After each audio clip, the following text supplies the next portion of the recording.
This is episode 6 of Not Built for This, Maximum Temperature. Last summer, temperatures in Phoenix, Arizona got above 110 degrees for more than 30 days in a row. A couple of times in July, the thermometer nearly cracked 120. It is always hot in Phoenix in the summertime, but this was a new and unwelcome record. And as the city endured this string of unbearably hot days, there was this one image that I became fixated on. All right, check this out. Even the saguaros here in the valley can't take the heat anymore. It's become a summer trend that just won't seem to stop. Our beloved saguaros toppling to the ground, and it's leaving many neighbors. All across the city, saguaros were keeling over in the heat. These massive, stately cacti can grow up to 60 feet tall and weigh thousands of pounds. And they were coming down left and right, crushing cars and denting roofs. I just started hearing a loud crack. So I looked up and I just saw the cactus falling over. A good amount of the roof, like the drywall, fell off. Our next door neighbors thought it was like a minor earthquake. The saguaro is a master of desert survival. There's literally nothing about its physical being, from its waxy skin to its spongy interiors, that isn't adapted to Arizona's furnace blast temperatures. And yet, here they were, dying. Well, I thought it would outlive me by 100 years. It seemed like a pretty ominous sign. If the saguaros couldn't survive in the heat, what did it mean for us? I first got interested in heat in Phoenix. I had been covering climate change for 20 years and didn't give heat much thought, as strange as that may seem. This is the climate writer Jeff Goodell. He's the author of the book, The Heat Will Kill You First. And he got interested in heat when he was in downtown Phoenix in the middle of summer and decided to walk 20 blocks to a meeting. Rookie move. I mean, it was like walking into a kind of solid wall of this invisible force that just surrounds you and envelops you and kind of suffocates you and makes your body, I mean, the only word I can use to kind of describe it is freak out. And by the time I got to my meeting, I was dizzy, my heart was pounding, and I was a little off balance. And I realized, oh my gosh, heat is dangerous. If I had to go another 20 blocks, I don't know if I would make it. So for me, that was the beginning of everything. Specifically, the beginning of Jeff trying to understand what climate change will mean for us on a physiological level. The impacts of climate disasters are often assessed in terms of property damage. When a hurricane hits a place like Florida, the news shows images of gas stations ripped open like tin cans, homes flattened by the wind, cars floating down a flooded main street. We talk about the millions of dollars of damage. But in places like Phoenix and in hot places all over the world, climate change is wreaking a very different kind of havoc on living things, on people's bodies. Heat kills more people every year than any other weather event. The best estimate on the annual death toll is around 500,000 people globally, but that's almost certainly an undercount. And yet, even as we're freaking out about our warming world, many of us still don't really think about heat itself as an existential threat. And I think that's at least in part because of the language that we used for many years to describe this crisis. The phrase global warming does not sound very alarming. It sounds like maybe we should get our beach chairs and go to the beach. It sounds like time for shorts and flip-flops. In other words, if our global temperatures increase by, say, a few degrees, is that really something to get all bent out of shape about? No, it doesn't sound dangerous at all. It just sounds like, I have other bigger problems to worry about than whether it's 78 or 80 degrees outside. But a few degrees do matter. Last year, 2023, was the hottest year ever recorded in human history. The last time the world was this hot was 125,000 years ago. And as we build on a hotter baseline, heat waves also get more extreme and more deadly. Phoenix, Arizona has the dubious distinction of being the hottest major city in America. And it's perhaps the best place in the country to investigate our confused relationship with heat and its effects on our health. It's a place that's marketed itself as a warm and pleasant escape from the snowbound north. But now, there are people in the Valley of the Sun looking at these warming trends, and they're worried. As Phoenix continues to grow, with thousands of new residents arriving every year, there are advocates pushing the city and even the federal government to recognize extreme heat for what it is, a force that is testing our biological limits. Because our bodies were not built for this. This is the final episode in our series. I'm Emmett Fitzgerald.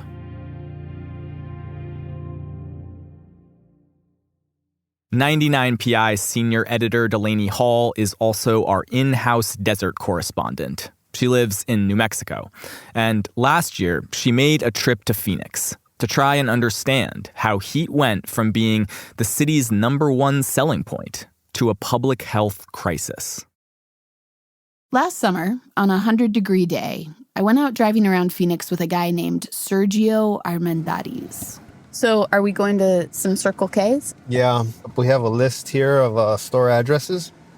I'll check in with the manager, and I'll let him know that I'm here doing outreach. Yeah. Sergio does street outreach with the Phoenix Rescue Mission. It's an organization that works with homeless people in Phoenix. And today I'm tagging along with him while he hits up a number of convenience stores. Yeah. And is there a reason people kind of tend to group around the Circle K's? Like what's going on there from a homeless person's perspective? You know, on a hot day, you can grab a bunch of ice and grab some soda. You know, it's pretty cheap. Polar Pops was my favorite thing. So if you got food stamps, you can go get some quick food real quick, you know? It's like turning into a Circle K advertisement. The city of Phoenix is trying all sorts of ways to make itself cooler as the planet heats up. They're painting streets with reflective coating to repel the sun, they're planting lots of trees, and they're building out a network of cooling centers where people can go hang out during the heat of the day. They've even got a new heat czar, whose job is to help cool the city down. But when it comes to saving lives during the hottest summer in history, at least the hottest one so far, it's hard to imagine anyone with a more important job than Sergio. We're gonna go get some ice. I think it's important that I have some cold water. It's a good icebreaker. No pun intended, right? Sergio is a remarkably chill guy. He drives all over the city, cranking the AC, cracking jokes, and talking about Jesus. But his work also has high stakes. Every summer, hundreds of people in Phoenix die from the heat, and many of them are homeless. Sergio knows firsthand how hard it can be to survive when you have nowhere to go to escape the heat. I've slept at this park before. He did it himself for 5 years. My stomping grounds weren't too far from here. And now he works in a lot of the same neighborhoods where he once camped or hung out or spent hours looking for scraps of shade. When we pull up at the Circle K, there are a couple people hanging out at the side of the store. Sergio approaches a man to see about getting him into a shelter for the night, while I sit and talk with a middle-aged woman. She has a repurposed baby stroller packed full of her stuff, including a cute, scruffy little dog. What's that little guy's name? That's Chupacabra. Hey, he goes nuts when he sees another dog. This is Bunny. She came to Phoenix in 1986 and then says that she got stuck. She's been living here for almost 40 years, homeless on and off, and so by now she's developed a lot of tricks for beating the heat. She carries an umbrella, she wears a rag dipped in cold water around her neck, and she makes sure she stays hydrated. You know, all we can do is try to find a shady spot to sit if the cops don't run us out. Most times we're stuck out in the sun. It really sucks, because there's nowhere out there to really cool down. It's hot, nasty, muggy, dirty, filthy, just all around bad news. You know, I feel like Arizona has this thing where people come because they love the sun and they love the life here. Have you found that? Or Yeah, I've found a few people that like it, yeah. But there's very few of them that like it whenever it hits 120, 125. Then they want to scurry inside where their air conditioning is, you know? We're out here 24/7. They get to go home in their nice, comfortable air conditioners.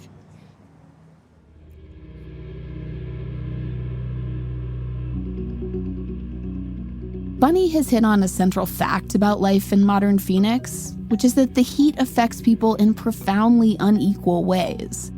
For some, it's an asset. For others, it's a liability. And this inequity goes back a long way in Phoenix's history. Nearly 1,000 years ago, indigenous people found ways to live with the heat of the Sonoran Desert. They created cliff dwellings where the temperatures were cooler. They built homes with thick walls of stone and mud. And for centuries, the population of central Arizona stayed relatively small. The extreme heat provided a check on development, and Phoenix remained a sleepy outpost. But fast forward to the 1950s and 60s, and that began to change. City boosters began selling Phoenix precisely because of its climate. They pitched it as a land without winter, where you could play golf year-round. And it turned out that hundreds of thousands of people wanted in on that vision. And if it got a little toasty in the summertime, there was a newfangled technology that could help you with that. So you can find people in the early 60s talking about living, completely air-conditioned lives. This is Andrew Needham, a historian who studies the environmental and indigenous history of the American West. And Andrew told me about this old article he found in the Saturday Evening Post. It included an interview with a local banker. He boasted about how he got through the summer days. He says, well, I wake up in my air-conditioned room. I get in my air-conditioned car. I go to the air-conditioned garage of my building. I go to my air-conditioned office. At night, I go to an air-conditioned restaurant. Maybe I see a movie in an air-conditioned theater. And so, this kind of life entirely encased in the summer in refrigerated air conditioning is a reality for people like bankers. But while bankers were bathing in this mechanically cooled air, working-class people in Phoenix were living much hotter lives. Back in the 1960s, the city was starkly divided by race and class and by temperature. When a reporter from the New Republic went to Phoenix to write about the city, he says something to the effect of two cities stare at each other from opposite sides of a golf course, essentially saying that, here's this landscape of quality of life in which African-American, Latino people have all been concentrated in kind of deteriorating and dilapidated housing. That inferior housing had flimsier insulation and older electrical systems, which made it harder to cool. And poorer neighborhoods typically had more concrete, fewer trees, and denser development, all of which made the outdoor temperatures as much as 10 degrees hotter than in the wealthier parts of the city. Even as access to AC has expanded, poor people just have a harder time escaping the heat. That was true decades ago, and it's still true today. Air conditioning is now nearly ubiquitous in Phoenix. Today, the vast majority of the city's buildings have AC. But paradoxically, the fact that it's everywhere also makes the city vulnerable. That's because most builders today don't build with heat in mind. We've forgotten, again, Jeff Goodell, how to build buildings with natural ventilation. We've become dependent upon this machine, this cooling machine. Cooling modern buildings requires an enormous amount of electricity. And in a lot of places, including Phoenix, that energy still comes from fossil fuels. I didn't realize it, but air conditioning is responsible for about 4% of emissions globally, which is nearly double the amount from the entire airline industry. And that means that while we're cooling ourselves off, we're also making ourselves hotter. So you get into this sort of perpetuating cycle of more air conditioning, more burning of fossil fuels, and a hotter planet. And that vicious cycle can become deadly because during an unprecedented heat wave, people crank the AC as high as it can go, which puts a lot of stress on the electrical grid and creates the potential for a catastrophic failure. It's like a sword of Damocles on a hotter planet. Air conditioning is great as long as it works, but if it fails, then we're all in big trouble. When we come back, the worst case scenario.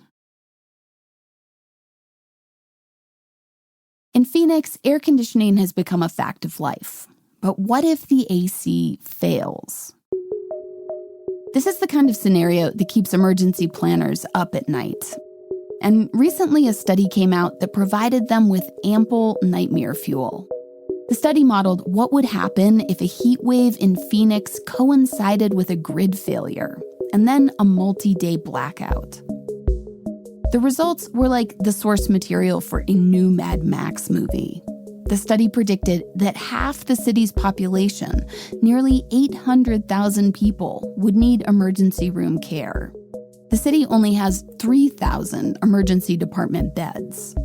The study also showed that almost 13,000 people in Phoenix would die. All of us were kind of like, my goodness, well, this would be not ideal. This is Dr. Jeffrey Comp. He's an ER doctor at Valleywise Health, which serves Maricopa County. And I bet when he went to medical school, he didn't think he'd be doing work on the front lines of climate change. But much like Sergio, that's exactly what he's doing. Every summer, Dr. Comp treats people coming into the ER with heat stroke. People even get contact burns from touching the metal side of a car or falling down on a hot sidewalk.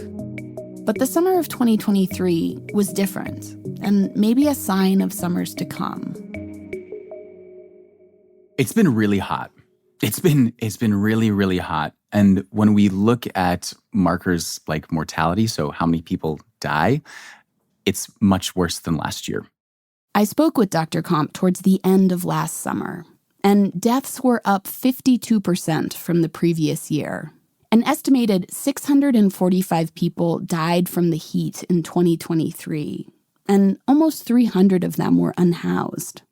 Dr. Comp says people were arriving at the ER in truly mind-boggling conditions.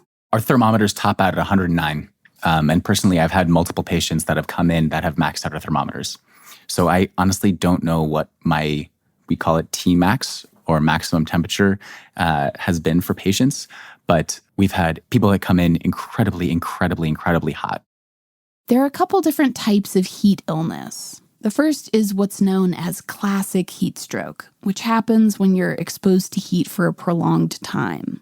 This kind of heat stroke tends to affect the more vulnerable of us, like babies and older folks, pregnant people, and people with chronic heart conditions and hypertension. The second kind is called exertional heat stroke, and it can happen to really anybody, even very healthy people, when they're doing intense physical activity. It could be a roofer or an athlete working out in the hot sun. As your body heats up, it reacts automatically, pumping more blood toward the surface of your skin where it can get cooler as you sweat. That's a normal physical process. But if it's too hot outside, it starts to break down. If it's too hot, your blood can't cool off fast enough. So what starts to happen is your heart starts pounding faster and faster. Again, here's Jeff Goodell. Starts to kind of panic and think, okay, I need to cool off. We're not cooling off fast enough. I need to push more blood and more blood.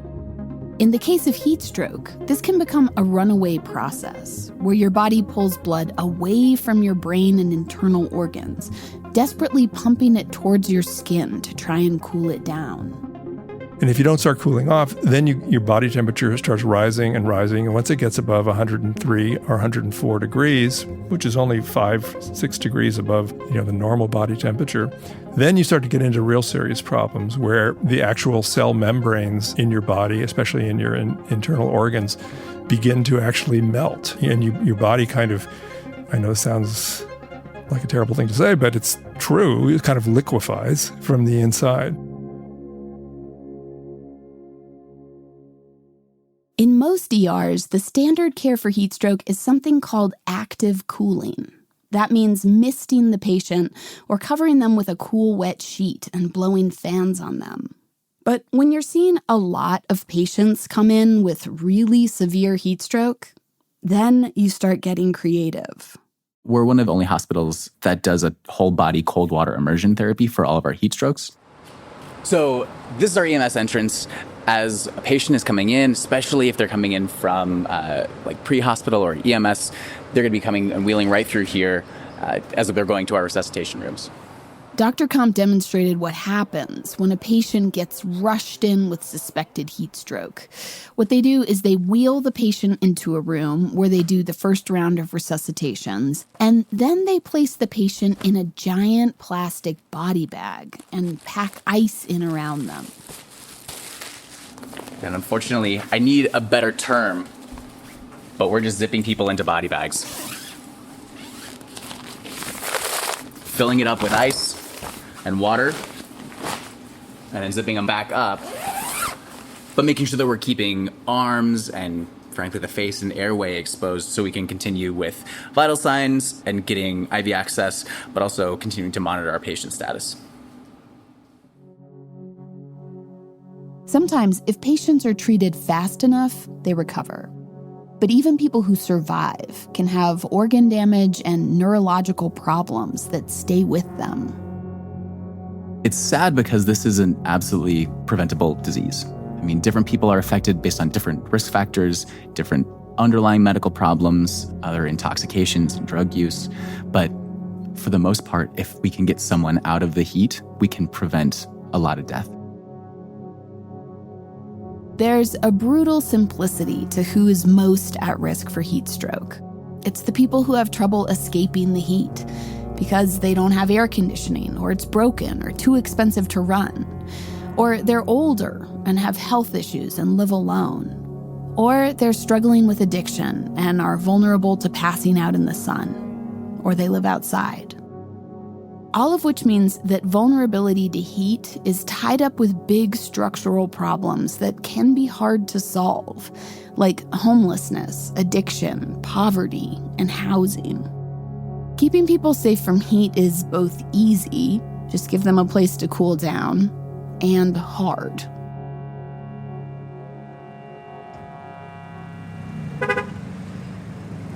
Do you currently, or have you ever had a case manager helping you towards housing? No.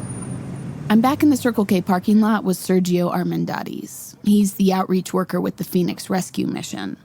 And now he's chatting up a guy named Jason Joseph, who ticks the boxes for many of the risk factors I just listed. How has this summer been for you, kind of heat-wise? A couple days were ridiculous. I thought I was gonna die. On one of the hottest days, when temperatures were up near 120, Jason undertook his own improvised cold water immersion. He headed over to a nearby ditch, and despite the terrible smell of the water, he jumped in. I was so glad for that. All I could do is lay in the shade, soaking wet. And then it'd get so hot, I had to go back in the ravine and then go back to the shade. So it's like you just spent the whole day like that. Just cooling. I couldn't do anything else that day. I had to just cool. The mission was maintaining. Because a lot of the places, you'd think, oh, why don't you just go inside somewhere? But they would kick me out anywhere because I was dirty and, you know, my hair all messed up. And they're just like, no, get out of here. Jason survived that day, but from talking to him, it sounds like every day in July and August required a kind of desperate improvisation to cool himself down, one way or another. Like stumbling on an air-conditioned church that wouldn't turn him away, or finding a little piece of shade where a breeze would pass over him. Yeah, there was maybe a little over a month ago. This was on a Sunday. Back in the car with Sergio, you can hear the AC running again. Normally, as a radio producer, I would ask the person I'm talking with to turn it off so that I could record their voice more clearly. But there is no way I'm doing that in Phoenix. And as we drive on to a new location, Sergio tells me about an experience he had recently. He was sitting in a park. And I'm sitting there and I see that there's police and it looks like a body on the ground. And so I'm just kind of wondering, like, is that a body? I can't tell. Eventually, the police strung yellow tape around the figure. And then I realized it is a body. And I just couldn't help but wonder about that person, you know? Like, how did they die? Was it the heat? Was it drugs? Was it a mixture? The questions that Sergio is asking. How did they die? Was it the heat? Was it drugs? It turns out there's a person whose job it is to find the answers. So I'm Dr. Jeff Johnston. I'm the chief medical examiner for Maricopa County. As the chief medical examiner, Dr. Johnston oversees a staff of 120 people. They're responsible for investigating the non-natural deaths that happen in the county, including the ones where heat might be a factor. Dr. Johnston speaks with a disarming directness about his work. And the way he referred to the summer months will probably stay with me forever. Really, we do look at this like a mass fatality event. A mass fatality event. It's a phrase I associate with shootings or acts of terrorism. But he's just talking about June, July, and August. Where you have a sudden surge in the number of deaths that you've got to investigate that outstrip your typical resources. Figuring out whether a person died from heat-related causes is actually harder than you might think. Despite its devastating effects on the body, heat stroke doesn't really have a specific physical signature that shows up in an autopsy. Heat-induced death looks a lot like organ failure or just general decay. And so understanding the context in which the body was found is key. To do that, the department employs 40 medical legal death investigators. They go out to scenes to collect information. Whether the air conditioner is working, whether they've got access to food, water, collecting information at the scene, those temperatures, other signs of risk factors that help our forensic pathologists to make the correct conclusion about what caused or contributed to the death. Last summer, the scenes that Johnston's team of investigators encountered were difficult.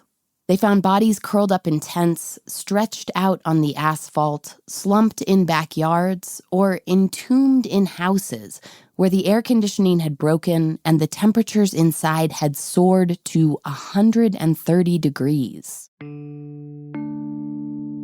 Everyone was stretched to capacity. The office was dealing with so many bodies that they had to call in for extra refrigerated trailers for backup storage. And they would have brought in more pathologists, but there weren't any. It doesn't seem like an easy job to just staff up. You know what I mean? Like, your skills are so specialized, there's probably not just a bunch of temp medical examiners hanging around Phoenix. Definitely, yeah. If we have a vacancy, it's on average 20 months for us to be able to fill it.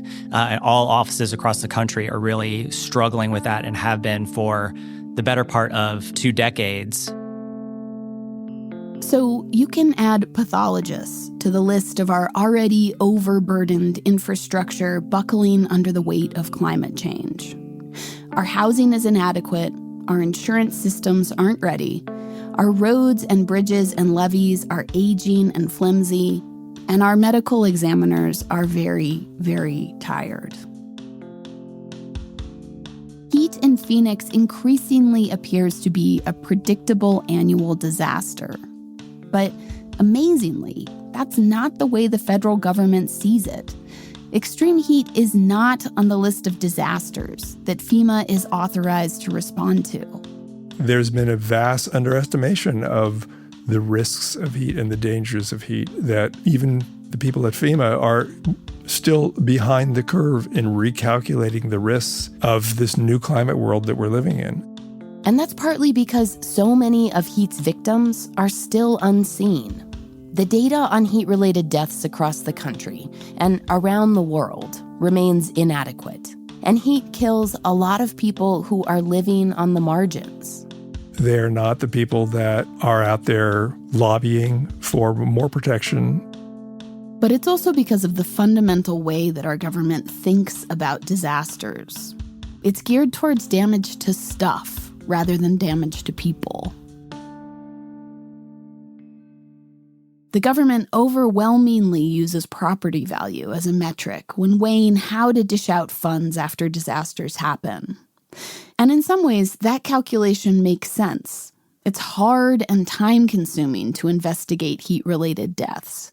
And it's hard to quantify damage when you're talking about overstretched social workers, or a hospital system struggling to keep up with its patient load, or what's lost when a person needlessly dies on a hot sidewalk.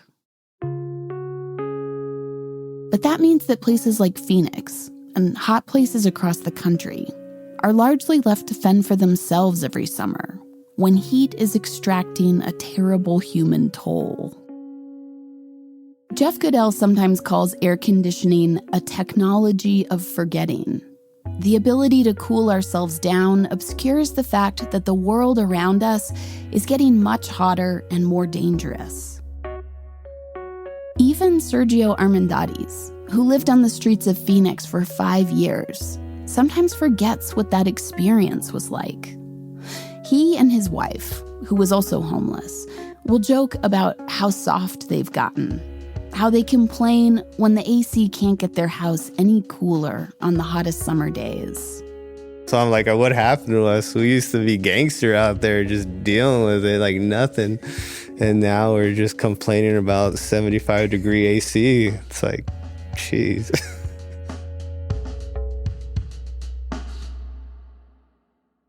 There's a question hovering in the background of this whole story.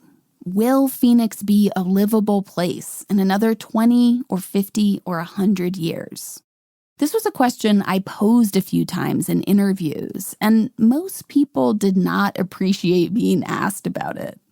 People will continue living in Phoenix for a lot of good reasons, like jobs and housing and family.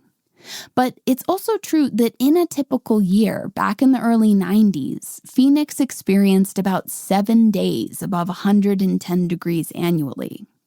Last year, in 2023, by the time all the days were tallied, the city saw 55 days at those temperatures. And yes, Phoenix is doing a lot of important adaptation work right now. The city created the first publicly funded heat response office in the whole country.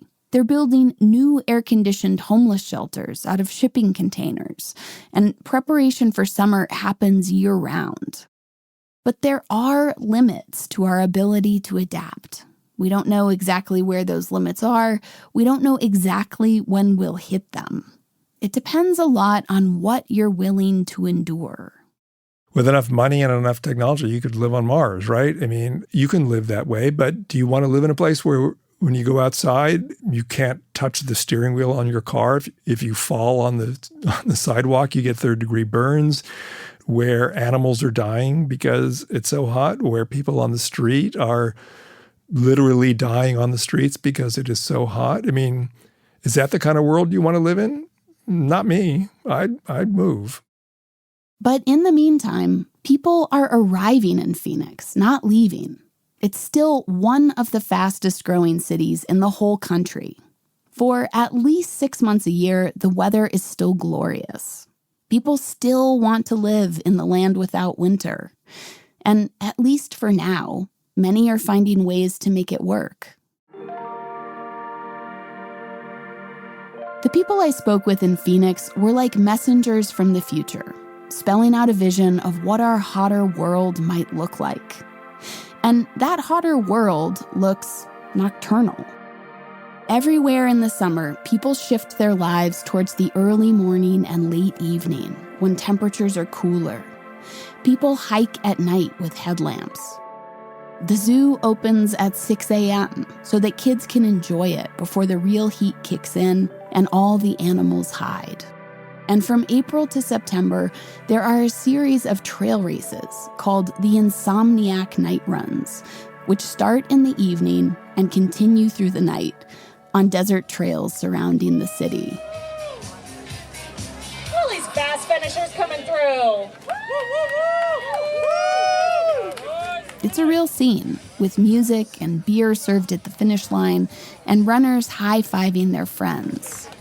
Let's give these guys a big round of applause. This particular race is happening at the McDowell Mountain Regional Park, about 45 minutes from downtown Phoenix. The trail winds through a Sonoran desert landscape, and it's gorgeous here. I can imagine the runners racing under the stars, past prickly pears and saguaros, some of them wilting from the heat. I imagine that even in the dark, the runners are guzzling water and stuffing ice in their shirts and shorts to keep cool. They're finding ways to keep doing this thing they love, in a place they love, despite the immense challenge of it. Trying to get their miles in before the sun rises and a new, even hotter day begins.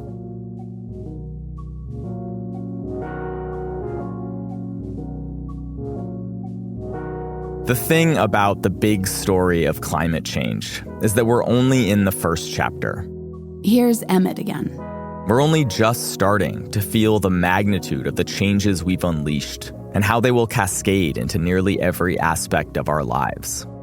For some people, climate change has already been disastrous. It has destroyed homes and uprooted lives. For others, the changes have been subtler. But the signs are all there, lurking in our rearranged running schedules, and our insurance statements, and our air conditioning bills.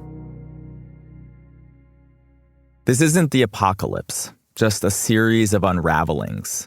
And while we're all busy worrying about the end of the world is just changing beneath our feet and leaving us behind. There's a lot that we can do to try and catch up. We can run at night and replace our wooden floorboards. We can keep people cool and give the river more room to meander. And unlike a cactus, we can move out of harm's way. None of that will be easy. And when you do a lot of stories about adapting to climate change, you can't help but come away feeling like we need to do everything in our power not to make this hard job harder on ourselves. We need to stop the forces that are irrevocably changing our planet. And at the same time, be honest about the degree to which our planet has already been changed. When I'm feeling anxious about the uncertainty of the world right now, which is often, I find myself yearning for a feeling of stability that I really only felt during my own childhood, living my quaint little life in my quaint little Vermont town. I find myself wanting to go back there, to a mild July day, skipping rocks in the gentle flow of the Winooski, or curled up with a novel in the back of the creaky old bookstore. That river still exists, and that bookstore still exists, but they're in a different world now. We all are. And the task ahead is to embrace the hard work of living in the world as it is.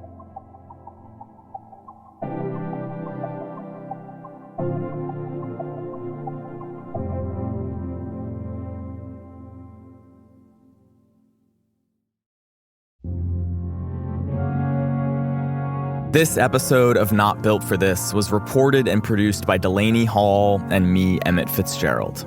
The rest of the Not Built for This team is producers Jason DeLeon and Sophie Kodner.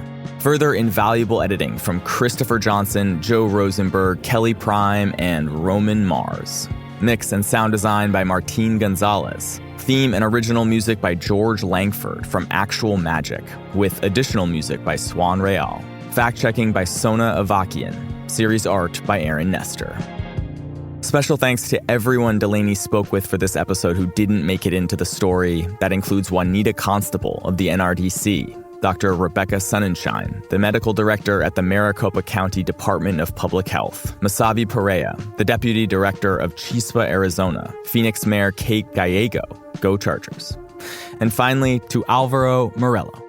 Also, a special thank you to all of the other people who helped us with this whole series at various points in the process. Anna Weber, Ian Gray, ZJ Taylor, Hamilton Nolan, Dustin Mulvaney, Alice Hill, Margaret Alicia Garcia, John Liotti, Jake Metcalf, Meg Baranski-Alasago and Mike Herzog, Alex Kolker, Richie Blink, the Coalition to Restore Coastal Louisiana, the Anthropocene Alliance, Alexis Kofod of Soul Food Farm, Virginia Hanishik, and Susan Sakash.